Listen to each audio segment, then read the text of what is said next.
Puis lorsque ces jeunes seront encouragés à aller à la confession, bien sûrement le même genre de questions leur sera posé, pour les pervertir encore plus. Le prêtre veut tout savoir, le représentant de Jésus-Christ veut tout savoir sur vous. Continuons. Le reste de ma confession fut court. Mon ton décidé avait porté coup et fait rougir le prêtre. Il s'arrêta soudain. Il me donna ensuite quelques bons conseils, qui auraient pu m'être utiles si les profondes blessures qu'avait reçues mon âme n'avaient tellement absorbé ma pensée que je ne faisais presque aucune attention à ce qu'il me disait. Il m'imposa une légère pénitence et me congédia. Je sortis du confessionnal irrité et confus. J'avais tellement honte de ce que je venais d'entendre que je n'osais lever les yeux.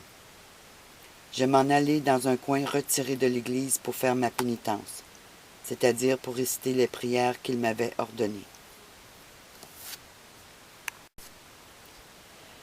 Je restai longtemps dans l'église. J'avais besoin de calme et de silence après la rude épreuve que je venais pour la première fois de traverser. Mais c'est en vain que je cherchais du repos. Les infâmes questions qui venaient de m'être faites, le nouveau monde d'iniquité et d'horreur que le prêtre venait de me dévoiler, les fantômes impurs dont mon imagination d'enfant venait d'être souillée, tout cela me bouleversait et me torturait d'une manière si étrange que je me mis à pleurer à chaudes larmes. Ô Dieu, qui sondez les cœurs et les reins, vous savez mieux que moi ce qui faisait couler ces larmes si abondantes et si amères. Vous connaissez mieux le cœur et les pensées de l'homme qu'il ne les connaît lui-même. Pourquoi donc ces larmes? Pourquoi cette désolation profonde? Était-ce à cause de mes péchés que je pleurais? Hélas, je le confesserai à ma honte. Non, ce n'était pas à mes péchés. Non, ce n'étaient pas mes péchés qui m'arrachaient ces pleurs. J'avais pourtant déjà bien commis des péchés pour lesquels votre Fils a versé son sang et pour lesquels j'aurais pu avec raison verser des larmes. Cependant, je l'avoue à ma juste confusion, ce n'étaient pas mes péchés qui me désolaient. Mais je pensais à ma mère qui avait pris tant de soin de son pauvre enfant et qui avait si bien réussi à éloigner de lui les images impures dont on venait de souiller sa pensée et son cœur. Je me disais, ah, si ma mère avait entendu cet interrogatoire, si elle voyait les sales pensées qui m'accablent en ce moment, si elle savait à quelle école elle m'a envoyé, quand elle m'a conseillé dans sa dernière lettre d'aller à la confesse, comme elle pleurerait avec moi. Il me semblait qu'elle ne pouvait plus m'aimer, qu'elle allait voir écrites sur mon front les souillures dont ce prêtre venait de profaner mon âme. J'étais honteux, triste et désolé, comme un enfant que sa bonne mère vient de revêtir d'un habit neuf, auquel elle a longtemps travaillé de ses propres mains. Puis après lui avoir donné un baiser dont le ciel seul égale la sainteté et la douceur, elle laisse un instant sortir son enfant à quelque distance du seuil de la porte. Là, il fait un faux pas, tombe par terre et couvre de poussière et de boue cet habit précieux, sous lequel il s'était trouvé si heureux. Que de larmes il verse sur son malheur lorsqu'il rentre au logis. Que de regrets lorsqu'il vient se montrer dans un état si humiliant. Il me semblait de même que mes amis, mes parents et surtout ma mère allaient voir sur mon visage la trace des ordures dont on venait au confessionnal de salir mon imagination et mon cœur. Était-ce l'orgueil qui me faisait ainsi pleurer? Alors, ô mon Dieu, je vous prie de me pardonner ces larmes.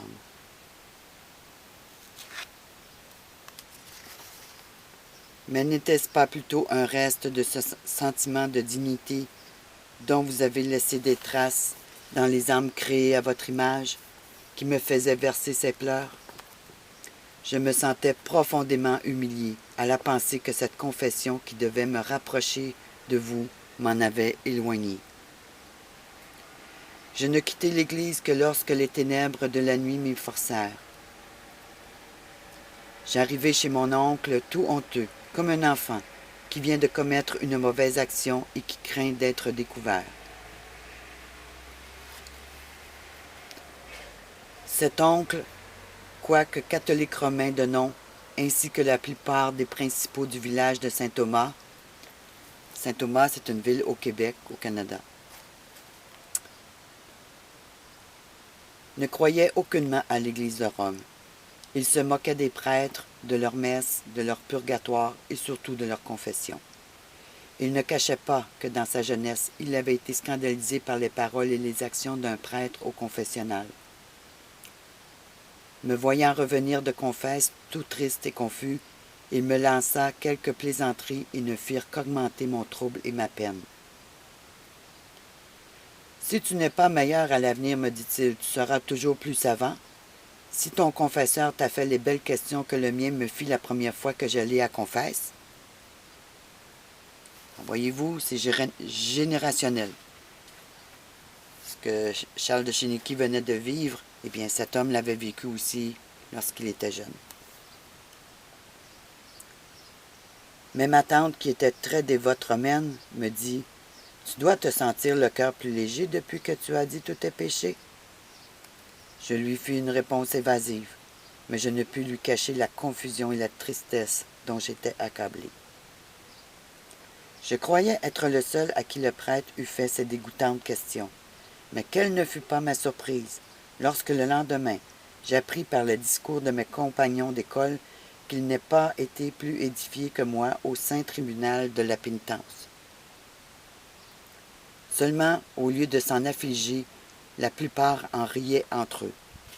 « Le prêtre t'a-t-il fait telle et telle question ?» me demandait-il en riant aux éclats. Je refusai de leur répondre, et je leur disais « N'avez-vous pas honte de parler de ces choses? »« Ha ha, te voilà bien scrupuleux, me répondait-il. Si ce n'est pas péché pour monsieur le curé de nous parler sur ces matières, comment serait-ce donc péché pour nous? Voyez-vous la conséquence? Si permet monsieur le curé, ben pourquoi ça serait péché pour nous? Alors ça amène la jeunesse à salir son âme, à être corrompu, à entretenir ses mauvaises pensées. Mauvaises pensées qui vont les amener vers d'autres étapes dans leur vie, où ils vont commettre des grands péchés devant l'Éternel. Je restais confondu et ne savais que répondre. Je m'aperçus bientôt que les jeunes filles de l'école n'avaient pas été moins souillées et moins scandalisées que les jeunes garçons par les questions du prêtre. Quoiqu'elles s'éloignassent assez de nous pour nous empêcher d'entendre tout ce qu'elles disaient à ce sujet, j'en compris suffisamment pour me convaincre qu'elles avaient entendu à peu près les mêmes questions. Les unes en paraissaient indignées, les autres en riaient à cœur joie. Je serais bien coupable si j'induisais à penser que ce prêtre de Rome était plus pervers que les autres, ou qu'il ne remplit pas les devoirs de son ministère en faisant ces questions. C'était bien alors mon idée, et je détestais cet homme de tout mon cœur, jusqu'à ce que je fusse mieux instruit. J'avais été injuste à son sujet, car ce prêtre ne faisait que remplir son devoir. Il ne faisait qu'obéir au pape et à ses théologiens. Je ne dirai donc pas que son crime, mais que son malheur était d'être prêtre de Rome. C'était d'être, comme je l'ai été moi-même, enchaîné aux pieds du plus grand ennemi que la sainteté, la vérité de Dieu ait jamais eu sur la terre, le pape.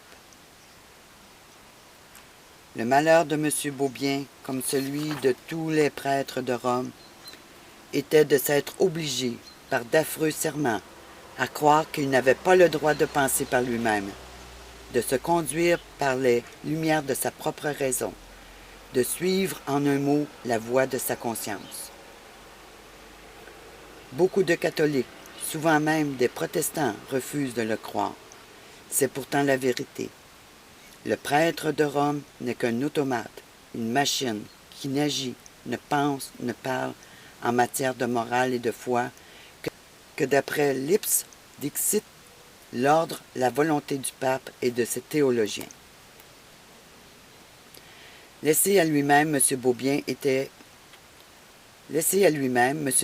qui était naturellement honnête, n'aurait pas fait de pareilles questions. Mais il avait lu Ligori, Dance, Desbrenne, tous approuvés par les papes. Et il était ainsi obligé de prendre les ténèbres pour la lumière, le vice pour la vertu. Ô Jésus, Sauveur des hommes, ouvrez donc les yeux de tant de pauvres aveugles, comme vous avez ouvert les miens. Montrez donc à ces multitudes que Rome trompe si indignement, que vous n'avez jamais dit aux pécheurs, allez à mes apôtres et à mes prêtres, et vous serez sauvés. Mais que vous leur avez dit, venez à moi, vous tous qui êtes fatigués et accablés, sous le poids de vos péchés, et vous serez soulagés. Croyez en moi, invoquez mon nom, et vous serez sauvés. Brisez donc les fers de tant de pauvres esclaves que Rome tient asservis, en leur montrant que depuis que vous êtes au ciel, vous n'avez pas changé de langage. Votre parole est restée la même. Votre évangile est immuable. Aujourd'hui encore, vous dites aux pécheurs, venez à moi et vous serez sauvés. C'est à vous seuls et non aux hommes qu'il faut aller, car seuls vous avez les paroles de la vie éternelle.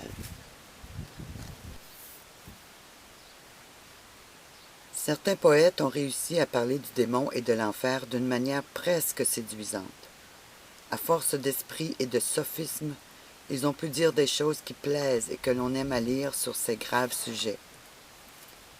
Ainsi, à force de sophisme, on a pu jeter un certain lustre sur la confession auriculaire et la faire aimer de ceux qui sont toujours prêts à se laisser séduire par les fausses clartés de l'esprit, des ténèbres et du mensonge. Mais tous les beaux vers de Milton sur le diable et l'enfer n'empêcheront pas Lucifer d'être éternellement l'ennemi de Dieu.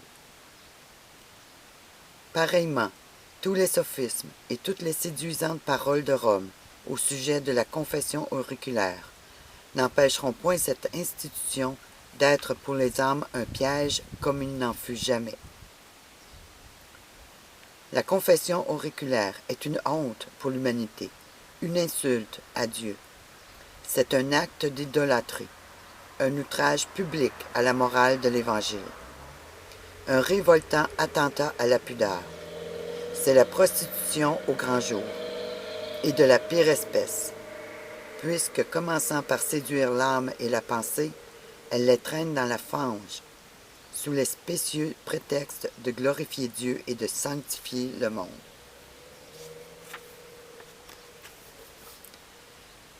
Pendant les 25 ans que j'ai vécu comme prêtre de Rome, j'ai lu presque tous les livres des principaux théologiens. J'ai confessé les prêtres, les évêques et les laïcs, les hommes et les femmes mariés. J'ai confessé les garçons et les filles. J'ai moi-même été à confesse des centaines de fois.